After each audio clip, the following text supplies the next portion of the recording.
Hello, আসসালামু আলাইকুম। আজকে আপনাদের সাথে শেয়ার করব ছিটা রুটির রেসিপি। আজকে সকালবেলা ঝাল ঝাল গরুর মাংসের সাথে ছিটা রুটি বানালাম, সেই সাথে রেসিপিটা একটু শেয়ার করছি।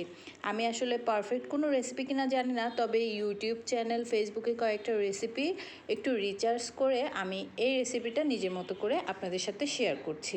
এখানে আমি 2 কাপ চালের গুঁড়া নিয়েছি আধা কাপ ময়দা, আর দিয়ে দিয়েছি হচ্ছে একটা ডিমের সাদা অংশটা। তারপর আমি একটু লবণ দিয়েছি, ওটা স্বাদ মতো দিবেন আপনি আপনার মতো। এখন একেবারে নর্মাল পানি দিয়ে আস্তে আস্তে আমি একটা পাতলা ডো করে নেব। পানির পরিমাণটা অল্প অল্প করে মেশাবো, ঠিক যেমনটা ভিডিওতে দেখতে পাচ্ছেন ওইভাবে।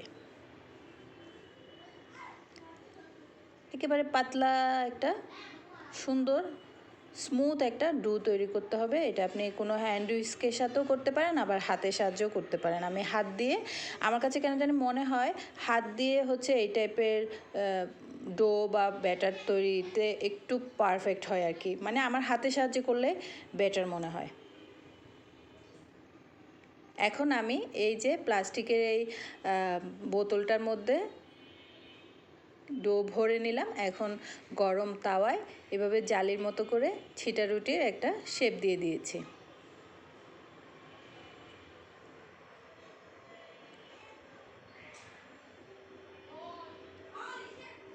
আস্তে আস্তে একটু সফট হ্যান্ডে করতে হবে, তবে যাই বলেন এটা কিন্তু বেশ ধৈর্যের ব্যাপার। ধৈর্য না থাকলে এই পিঠা বানানো সম্ভবই না। বাসার সবাই এত পছন্দ করেছে, গল্প করতে করতে আমি আস্তে আস্তে সব পিঠা একে একে বানিয়ে নিচ্ছি। এখন সার্ভের পালা। আমার বাচ্চারা তো ভীষণ পছন্দ করেছে, আপনারাও ট্রাই করে দেখবেন। ফ্যামিলি মেম্বারদের নিশ্চয়ই অনেক পছন্দ হবে। আর যদি আমার রেসিপি দেখে কেউ বানান, কমেন্ট করে জানাবেন কেমন লাগলো, তাও জানাবেন। সবাই ভালো থাকবেন। আল্লাহ হাফেজ।